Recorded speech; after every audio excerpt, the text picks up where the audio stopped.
Ito na po yung pinatuyo ko na banana blossoms.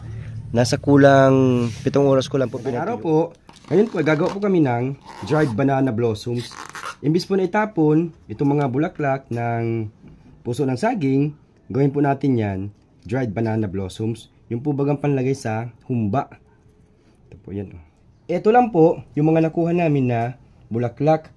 Kasi po maliliit na. Usually po talaga ang ginagamit namin ito yung hindi pa po nabubungahan na puso ng saging para malalaki po at mahaba yung bulaklak na makukuha. So anyway, pwede pa naman po yung gawin. Maliliit lang po talaga yung makukuha natin na blossoms. So ang pinakaginagawa po namin dito, ito pong palito na tinatawag namin, tinatanggal po yan. Matigas po kasi ang part na yan. Yan lang po yung pinakatinatanggal namin dyan. Ito po. Para po siya ang posporo palito. Tanggalin po natin yan. Siya nga po pala, sabi ko po kanina, yung pinakapalito lang po ang tinatanggal. Sabi po ni mother, pati daw po itong parang papel-papel po dito na cover. Tinatanggal din daw po yan kasi may pait daw po yan. So yun, buti dumating si mama. Ito na po, lahat ng nakuha namin. So ready na po ito para iluto. Maglalagay lang po ako ng 1/4 cup ng suka. 1/4 cup din po ng tubig. Maglalagay po ako ng 2 kutsara ng asin. Pwede rin po kayong gumamit ng toyo. Maglalagay din po ako ng star anise.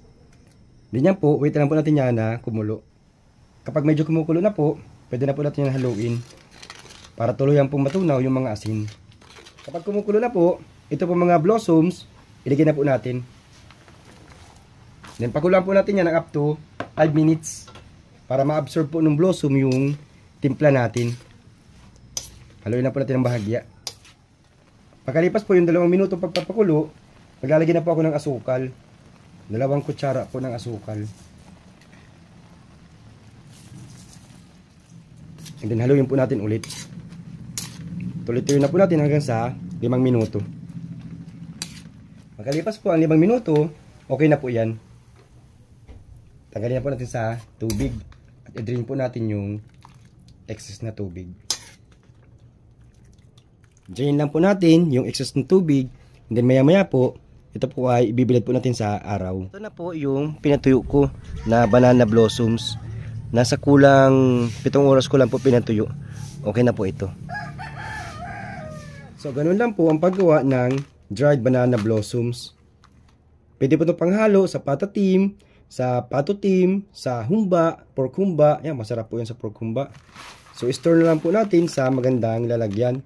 Tatagal po ito ng taon. Tagal po itong masira. Dried banana blossoms. So yun lang po. Please follow, like, and share. Bye-bye!